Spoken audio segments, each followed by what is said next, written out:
Hey, this is so good. I love. Shh! Quiet, please. Hello class. Welcome to this week's filmmaking lesson. I might not be here at Loyalist College. I will be at Walt Disney World again to go to Fantasyland at Magic Kingdom and stayed at Disney's Beach Club Resort. Alright. So first, we will be doing home video releases. On today, we will be doing All My Life 2020 film by Camino Friends Common Bottlenose Dolphin and Chinese White Dolphin. Here is the plot in this film. Unfortunately there is no plot. Maybe it's because they didn't put any stories about the film. Alright. On tomorrow, we will be doing Half Brothers 2020 film by Camino Friends Moose and Lion. Here is the plot in this film. In 1994, Mexico, young Renato Morguia's father Flavio has to immigrate to the US in search of economic opportunity. Although Flavio promises to return soon, he does not. 25 years later, Renato is a successful executive of an aviation company in Mexico, and is engaged to Pamela who already has a son Emilio. Renato is contacted by a woman named Catherine, who says she is Flavio's wife. She tells him that Flavio is very ill and wishes for Renato to see him in Chicago. Renato is still angry at his father for never returning all those years, but reluctantly ends up going to Chicago. At a coffee shop, a goofy man named Asher is trying to make a social media video and attempting to get a free coffee. When he doesn't have money, he asks Renato to spot him.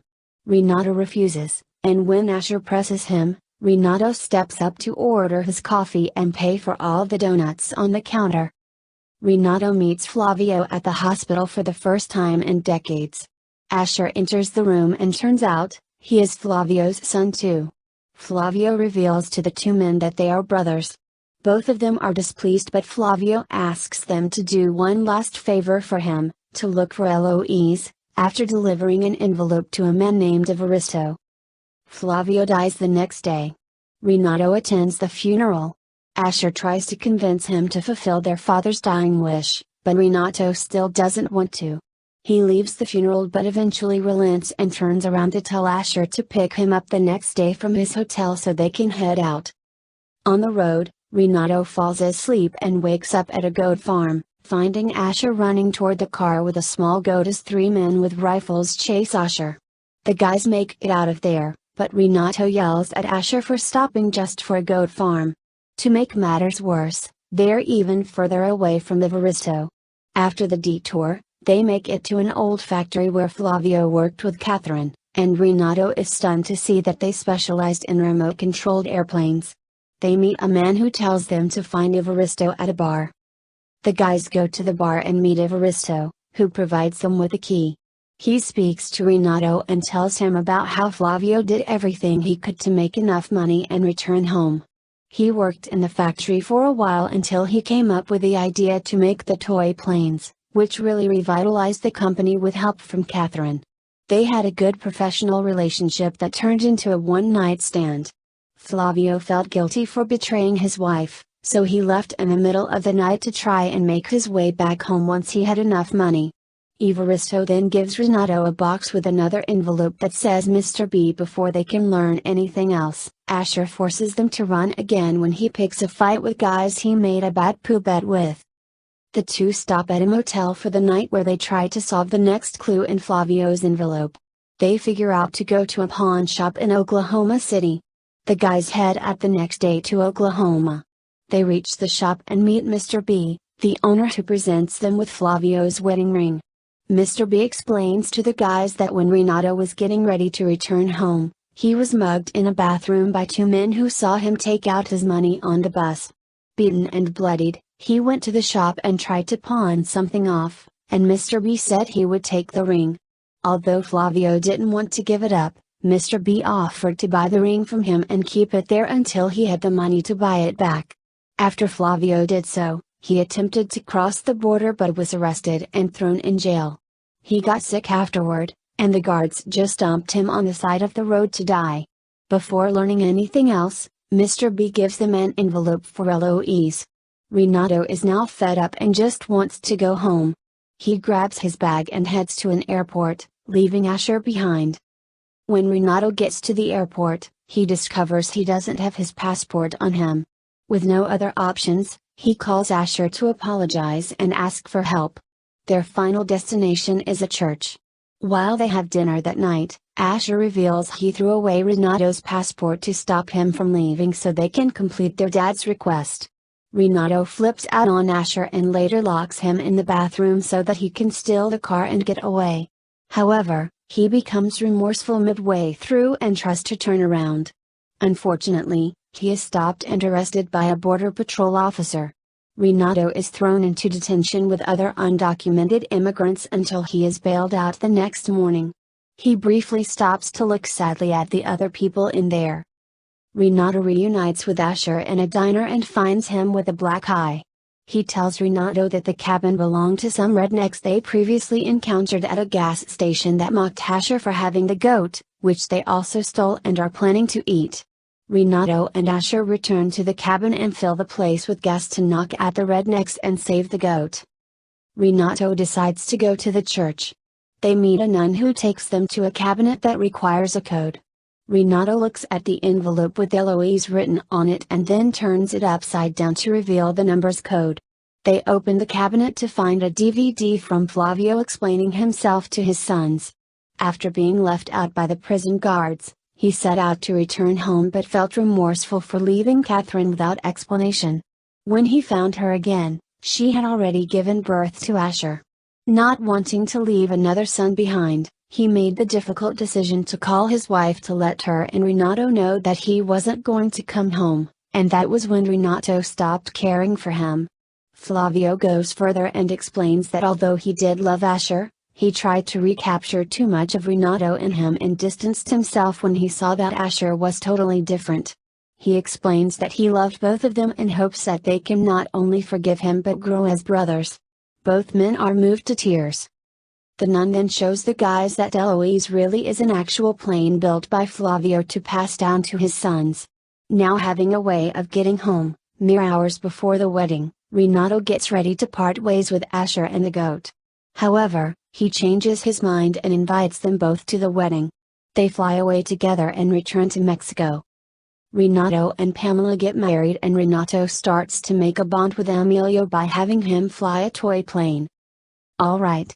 On Wednesday, we will be doing Monster Hunter 2020 film. Here is the plot in this film. In the new world where humans coexist with a wide variety of large and savage monsters, a hunter, a warrior trained to hunt and kill these powerful creatures, is separated from his team when their ship is attacked by Diablos, a horned subterranean monster. In the real world, United States Army Captain Natalie Artemis and her UN security team search for a missing team of soldiers in the desert. A sudden storm pulls them into a portal to the new world where they find the remains of the missing soldiers and their vehicles. As the Diablos approaches them, the hunter, who is observing the group, fires a warning signal. Impervious to bullets and grenades, the Diablos attacks and kills several members of the squad. The survivors hide in a cave, where they are attacked by a pack of Nursilas. Everyone is killed except for Artemis, who runs into the hunter while trying to escape. They briefly fight before grudgingly agreeing to cooperate. Artemis learns that the portals are created by the Sky Tower, a structure located across the desert. To reach the tower, the hunter reveals they will need to kill the Diablos in order to cross the desert safely. Artemis learns how to fight using the hunter's unique bladed weapons and helps him set a trap for the Diablos to kill it with Nursila venom. The attack is successful, with Artemis delivering the finishing blow, but the hunter is badly wounded. Constructing a makeshift stretcher, Artemis dutifully carries him across the desert.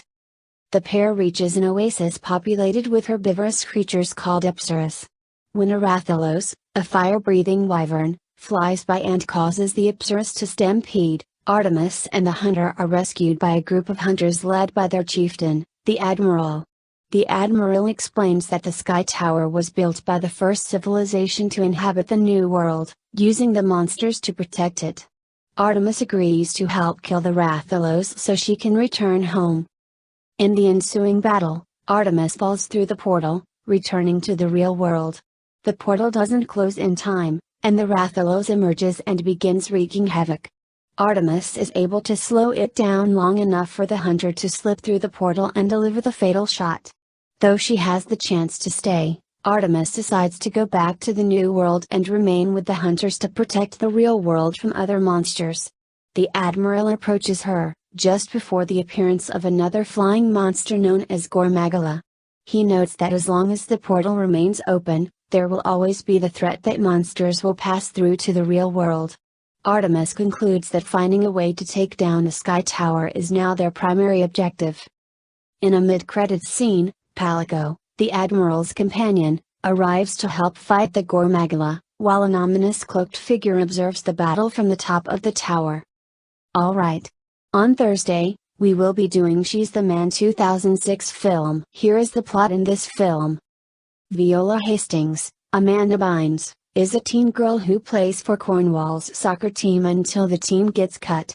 Her dream is to play for the North Carolina Tar Heels. Meanwhile, her twin brother, Sebastian, James Kirk, is supposed to enroll in Illyria, an elite boarding school, but he secretly goes to London with his fledgling band instead. Viola agrees to cover for him and decides to pass herself off as Sebastian, in hopes of joining their boys' team and beating Cornwall to prove their coach and her cocky ex-boyfriend, Justin, Robert Hoffman, wrong for suggesting cancellation of the ladies' soccer team. With the help of her stylist friend, Paul, Jonathan Sadowski, she is transformed into Sebastian and attends Illyria in his place. While moving in, she meets her roommate, Duke Orsino, Channing Tatum, an attractive soccer player and Illyria's team captain. During tryouts, Viola fails to impress coach Dinklage, Vinnie Jones, and is assigned to second string, much to her dismay. Her teammates, including Duke, initially dislike Sebastian due to his awkward and strange behavior. However, with help from Paul once again, they begin to accept him into their social circle. Sebastian then gets the popular and beautiful Olivia, Laura Ramsey, as his lab partner, which frustrates Duke, as he has feelings for her. Sebastian agrees to put in a good word for Duke if he promises to train him to be a better soccer player. Coach Dinklage eventually notices Sebastian's effort and improvement, thus promoting him to first string. At the Junior League Carnival, where her mother has made her volunteer, Viola works a shift at the kissing booth and kisses Duke. Duke expresses to Sebastian that he might move on from Olivia as he is starting to like Viola now. Viola is delighted as she secretly feels the same way. Olivia, who now has a crush on Sebastian, asks Duke out on a date in hopes that it will make Sebastian jealous. Viola, who is unaware of Olivia's true intentions, is enraged instead because Duke has now abandoned his interest in Viola. When Viola finds out the truth, she encourages Olivia to tell Sebastian directly about her feelings. The situation becomes even more complicated when the real Sebastian returns from London a day early, unbeknownst to Viola. As soon as he arrives at Illyria, Olivia confesses her feelings and kisses him. Duke, seeing this, believes his roommate has betrayed him. When Sebastian returns to their room, the two have an argument and Duke kicks him out. Viola oversleeps and misses the first half of the game, while the real Sebastian is mistaken for Sebastian and winds up poorly playing his sister's game instead. At halftime, Viola explains the situation to Sebastian and they switch places again. Duke, still furious at Sebastian, refuses to cooperate with him on the field. Determined to make amends with Duke, Sebastian explains that he is actually Viola. Illyria wins the game when Viola scores a goal, finally humiliating Justin and the rest of the Cornwall boys. Everyone at Illyria celebrates their victory over Cornwall, except for Duke, who is hurt about Viola's deception. Viola introduces Sebastian and Olivia officially, and they begin dating. Viola and Sebastian's divorced parents also make up, exchanging contact information so as to be better parents towards their children. She invites Duke to her debutante ball, with an invitation delivered by Sebastian, now Duke's actual roommate. Still hurt, Duke doesn't respond to Viola's invitation, which devastates her. At the ball, Viola is skeptical that Duke will show up. She distracts herself by assisting Olivia, who is being escorted by Sebastian to the ball, and is touched when Paul asks to be her date. Her mother shows up with a dress that will suit Viola's no-ruffles policy, but Viola decides to go for a walk instead. She runs into Duke outside, who tells her that he has feelings for her, but that he doesn't want there to be any more deception on her part. Viola promises to be honest with him. Later, Monique, Alex Breckenridge, is escorted by Justin, Olivia is escorted by Sebastian, and Viola and Duke enter the stage late, but together, with Viola in her new dress, much to the joy of her mother. Viola and Duke share a kiss before joining the crowd. At the end of the film, Viola and Duke are shown happily playing on Illyria's soccer team together. Alright. On Friday, we will be doing the Three Caballeros 1945 film. Here is the plot in this film. The film, celebrating Donald Duck's 10th anniversary, consists of 7 segments, each connected by a common theme. In the film, it is Donald Duck's birthday, namely Friday the 13th, and he receives 3 presents from friends in Latin America. The first present is a film projector, which shows him a documentary about birds called Aves Raras. The first segment of the documentary tells the story of Pablo, a penguin seeking the warm weather of equatorial South America. The next segment details some of the odd birds of Latin America. During this part documentary, he learns about the raccoon bird, who received his name because of his eccentric song. The documentary then shifts to the perspective of a man narrating a story from his childhood, where he discovers and befriends a donkey with the wings of a condor in Uruguay. The next present is a book given to Donald by Jose. This book tells of Bahia, spelled Bahia in the film, which is one of Brazil's 26 states. Jose shrinks them both down so that they can enter the book. Donald and Jose meet up with several of the locals, who dance a lively samba, and Donald ends up pining for one girl, Yaya, the cookie seller, but fails and gets jealous of another man. After the journey, Donald and Jose leave the book. Upon returning, Donald realizes that he is too small to open his third present. Jose shows Donald how to use black magic to return himself to the proper size. After opening the present, he meets Pancito, a native of Mexico. The trio take the name the Three Caballeros and have a short celebration. Pancito then presents Donald's next present, a piñata. Pancito tells Donald of the tradition behind the piñata. Jose and Pancito then blindfold Donald, and have him attempt to break open the piñata, eventually revealing many surprises. The celebration draws to a close when Donald is fired away by firecrackers in the shape of a ferocious toy bull, with which the firecrackers are lit by Jose with his cigar. Throughout the film, the raccoon bird appears at random moments. He usually taunts everyone with his madcap antics, sometimes stealing Jose's cigar and trying to make Jose jealous. His most famous gag is when he reroutes a train that Donald and Jose are riding on by drawing new tracks, causing the train to disassemble. The film consists of 7 segments.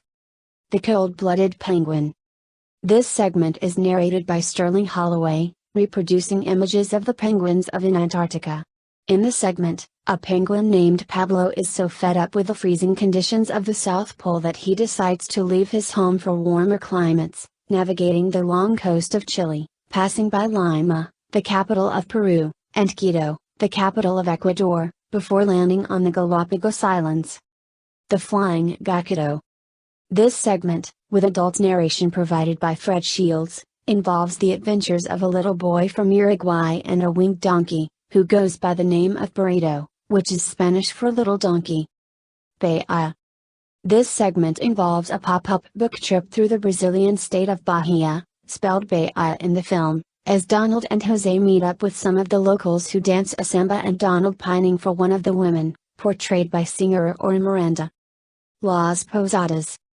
This is the story of a group of Mexican children who celebrated Christmas by reenacting the journey of Mary, the mother of Jesus, and Saint Joseph searching for a room at the inn.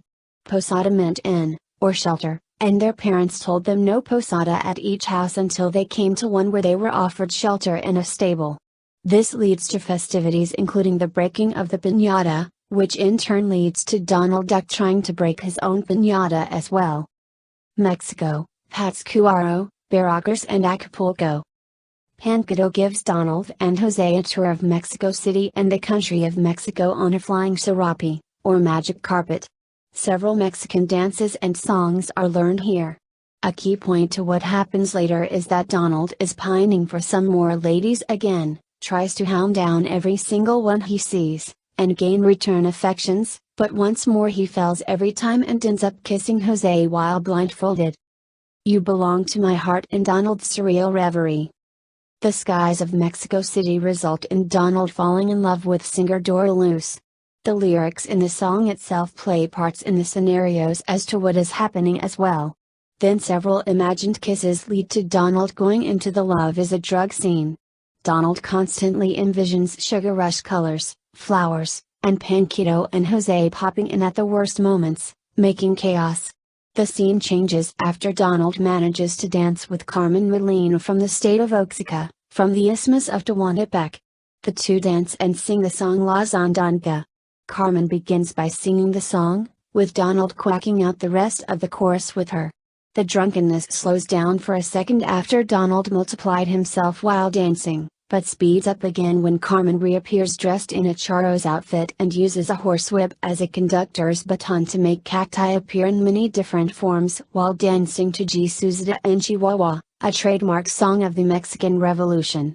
This scene is notable for providing the masterful combination of live action and cartoon animation, as well as animation among the cacti. The scene is interrupted when Gakuto and Jose suddenly spice things up for the finale of the movie, and Donald ends up battling the same toy bull with wheels on its legs the day before from earlier.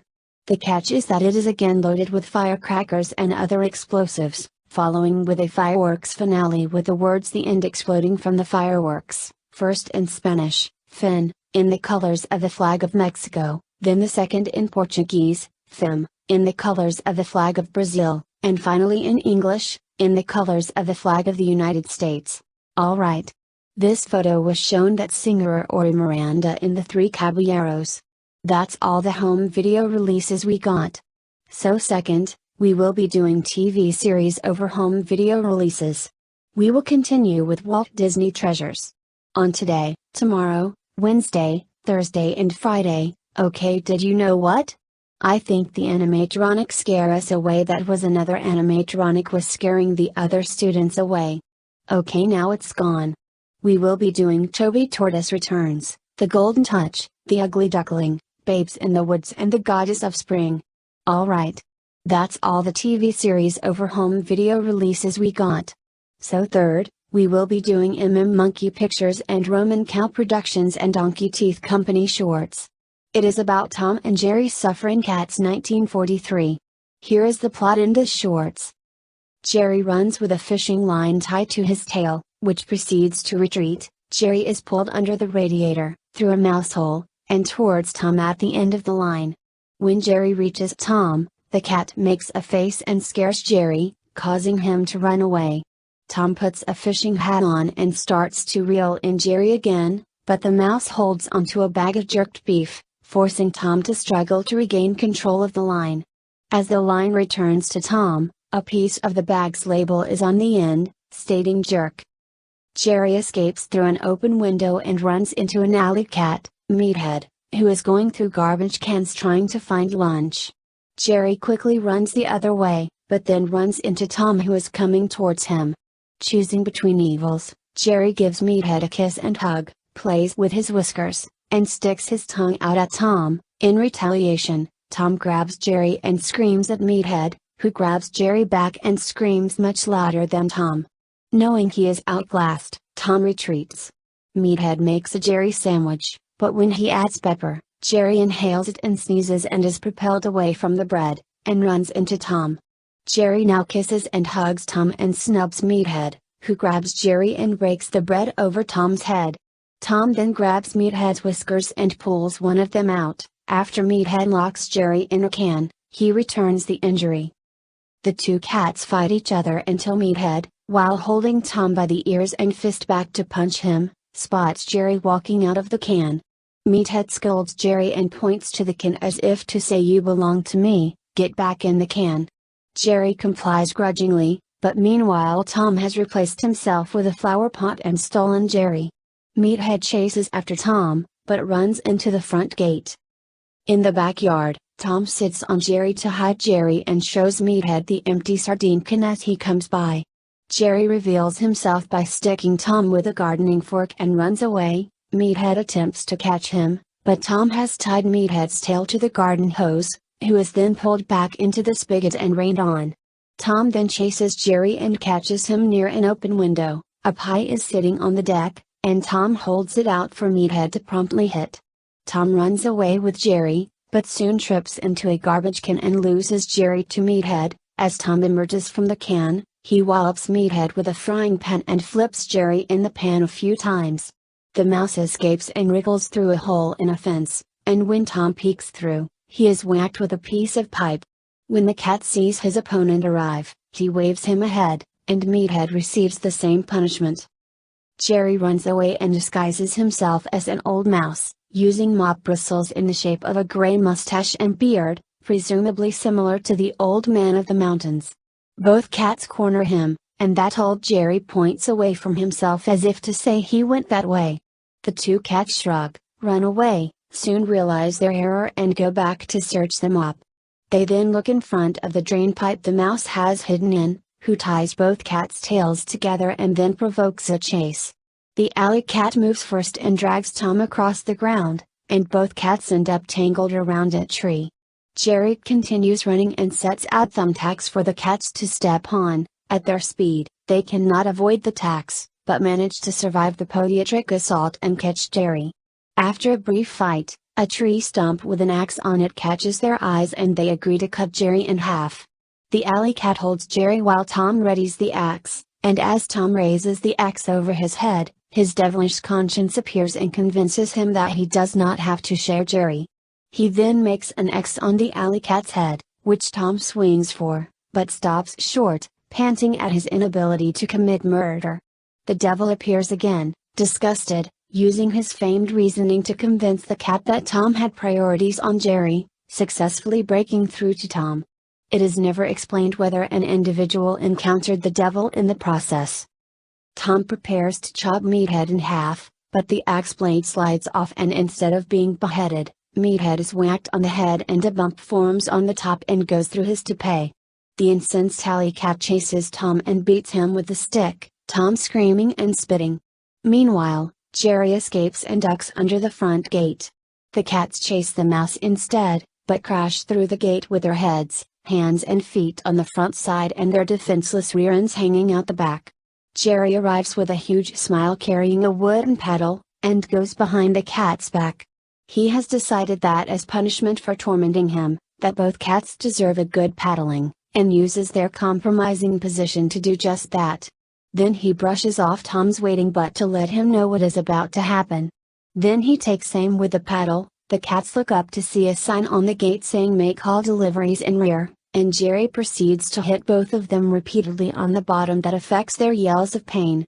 The cartoon goes to black while Jerry continues the spanking to his heart's desire. Alright. That's all the shorts we got. So forth, we will be doing Samsung Galaxy S21 Plus. I got this Samsung Galaxy S21 Plus at Best Buy whenever my laptop was not working really well.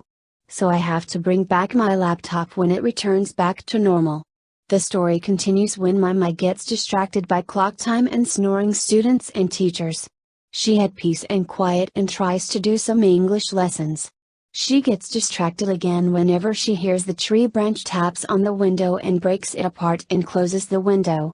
She becomes distracted once again by other students are loud to hear what's going on in the hallway and she ran into the door and said "Be quiet" to the students. And she has peace and quiet to get her work done. As the time starts, she listens for the bell rings and goes over to the teacher and made her work has been done. She met with Rika Aino to become a magical girl and Mai accepted. She was watching Non-Non-Biori non-stop anime on Adult Swim Canadian television channel. She goes to Gatineau, Quebec, Canada with the magical girls and they transformed themselves and made it into Virail to get to Ottawa by train.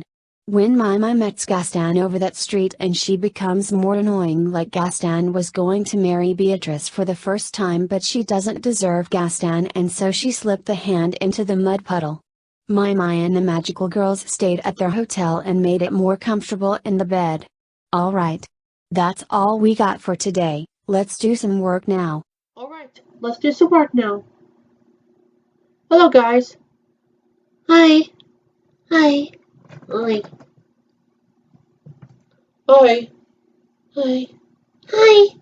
Hi. Hi. Hi. Hi. Hi. Hi. Hi. Hey. Hi.